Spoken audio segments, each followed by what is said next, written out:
With superhero becoming ever more apparent, who will be on the upcoming TDC banner? How's it, everybody? Celtic Link here. We got another Dokkan Battle video for you here today. We are taking a look at the upcoming TDC campaign, at least assuming who is going to be on the banner. I'm sure many of you guys have been asking this question quite often, and we are here to tell you exactly who is going to be on this banner. So without further ado, let's go ahead and let's hop on in. So as I mentioned before, we had previously done a little work to try to figure out exactly who was going to be on the banner, and this was assuming it was more of a movie, Dragon Ball Z movie centered celebration. But now that we know it is likely to be a superhero, we actually might be able to make some adjustments to our previous prediction, as I do think that this might shift things ever so slightly. So our previous prediction was that this would return Deborah, which I do think will still happen. Dokkan Fest Deborah is the only TUR that has yet to return post anniversary, so he should be the next up, as Android 16 just returned, and instead of getting a new return on the current Metal Cooler banner, right, we just had a repeat. So very likely he's going to return. Last year's Tanabata LR, TDC LR will return. That is the Golden Frieza and Gogeta. This is pretty much a given, right? Every TDC, the previous TDC, will be on it, as well as other TDC LRs. So I would say there's a very good chance that UI Goku will still be on the banner, and either Vegeta and Trunks and Super Full Power Saiyan 4 Goku. And we know this because we can look easily at Tech UI's banner here, right? If we look at the previous Tanabata celebration, I'm going to use this since we are back in the June-July time slot for Tanabata. I think that this kind of means we're probably going to see the similar banner format to this.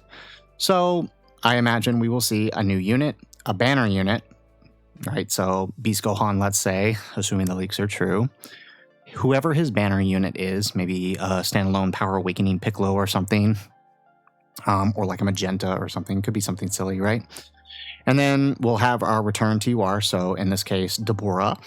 And then we'll have the year prior's return TDC LR, so Golden Frieza and Gogeta. And this is where things get tricky, because this year, and I guess this probably makes more sense that these guys return this year because this was a Universal Survival Saga character, so they returned the EZAs from the 9th anniversary.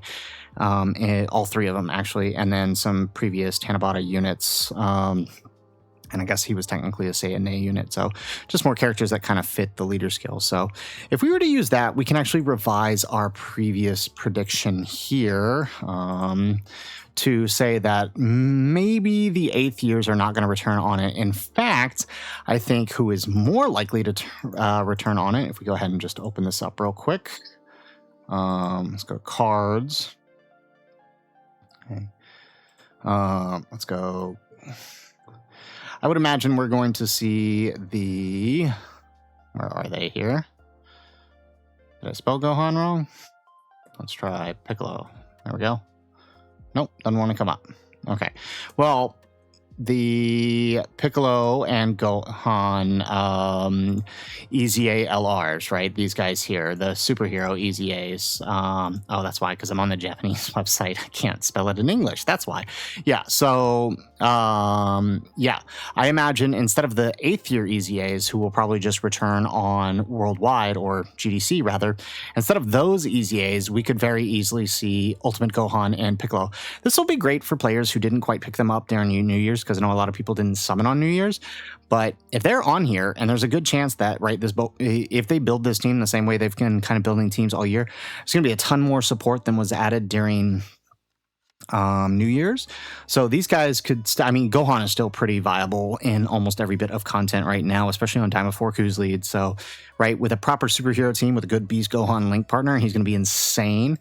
Piccolo's still pretty good. He gets underrated a lot, but he's still really, really awesome, and very, very useful, especially with that turn 3 giant form on superheroes. It's a very useful skill. And he's pretty good in the new fights against the Battle of Gods Goku and the Triku, for example. So could still see some use, and especially if we get like a tag Orange Piccolo or something in here to help him out with some links, that'll be really, really good for him. So we'll see how they decide to do that, but Either way, I would imagine, right, revamping our previous prediction that instead of the 8th year EZAs, it'll be these guys here. Now, I talked a little bit about who could be on here. Now, they might keep Vegeta and Trunks since they are an EZA from last year, and it would be nice to see them, but it's also possible that the previous Tanabata LR with the Super Full Power Saiyan 4 Goku, depending on what route they go for the leader skill, since there aren't too many superhero EZAs, they could go and EZA this guy who could fall under several of Beast Gohan's leader skills, whichever one they choose to go with. So it's possible he could be on there as the EZA for the celebration. And I imagine no matter what, Tech UI is going to be on there. Now, once we factor that, that leaves one open slot. Now, they could fill that slot with anybody, right? For example, they could fill it with maybe the STR Beast Gohan if they really wanted to, even though he would probably return with other anniversary LRs. Or they could, throw in maybe the New Year's units again.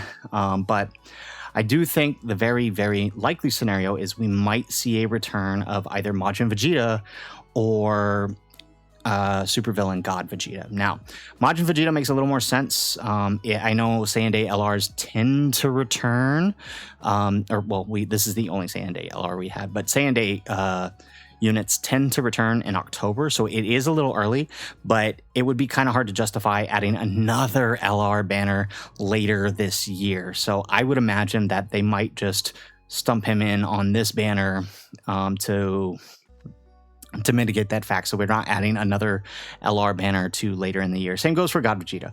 I would imagine one of these two could return here or GDC, but here the logical thing to do would be to return Majin Vegeta here along with Deborah, and then God Vegeta at GDC. But who knows? It's a really weird situation with these two extra LRs, so if they're there, great. I wouldn't get our hopes up, but this would be a good place to return them. So, if you've got 500 coins laying around and you've been waiting for these guys, this might be your opportunity. We'll know more for sure when they show the banner in the live stream later today. So, honestly, the banners, regardless of how they handle them, the big thing to keep an eye out for here is that there will be pity. It seems like they're adding pity to all banners this year. We did it with both the God Vegeta and the Majin Vegeta that we talked about earlier. And both of these guys had 300 coin pity. So since this is a standalone DFE LR, probably going to have the 300 coin pity. They might do a little something different since we know there is a Part 2 Carnival. Maybe they'll do something like a 400 coin pity, but it can be used in Part 1 or Part 2. They could do something like that. I doubt they'll do the full 500 since it's only 2 banners as opposed to 4 banners like they do during GDC or during anniversaries, but that remains to be seen. I think once we have a better, clearer example of whether or not this unit is going, like the level of this unit, we can give you a better justification on whether or not you should summon. But once that live stream drops, we will be sure to give that analysis for you guys. But this is what I'm imagining the banner. It's going to be a pretty stacked banner. It's going to look really good, and it's going to look even better when they drop the Part 2 banner for this celebration, which is going to look like this, right? I'm assuming since we're returning to the previous Tanabata format, that they're going to return the Tanabata banner. So we could also see a chance to pick up the 11th anniversary LRs if you missed them here, just like you did for 9th anniversary. It's been a while since we've had this format. A lot of things have changed since the sync, but I'd imagine since they moved this back for JP to make things work the way they had been used to it, I'd imagine we might see this banner show up again. It's best case scenario, honestly. I think for people, I think waiting until September to return the anniversary LRs is a little rough for a lot of players. So, putting in at least the Dokkan Fest ones, so that would be Daima Forku and the Int Super Saiyan 4 Goku and Vegeta probably would be the best place to do this here, and then they can drop the Carnivals in the Part 2 banner. Would make the most sense for players, honestly, because it's with the way they handled Golden Week makes me really think that this is how it's going to be handled, because it almost feels like everything reverted back to the way it was before the sync. It's just now we are actually following JP's schedule. So just keep that in the back of your mind, that it's possible that they could reveal this during the live stream later today. So guys, that's it for our video. That is who I anticipate to be on this banner for TDC. If you guys liked the video, make sure you hit that like button and subscribe to the channel if you have not already. And in the comments down below, let us know, who do you want to see on this banner? Do you think we're on the money here? You think they might change it up a little bit? Let us know what you think in the comments down below. Otherwise, guys, as always, thanks for watching, and aloha.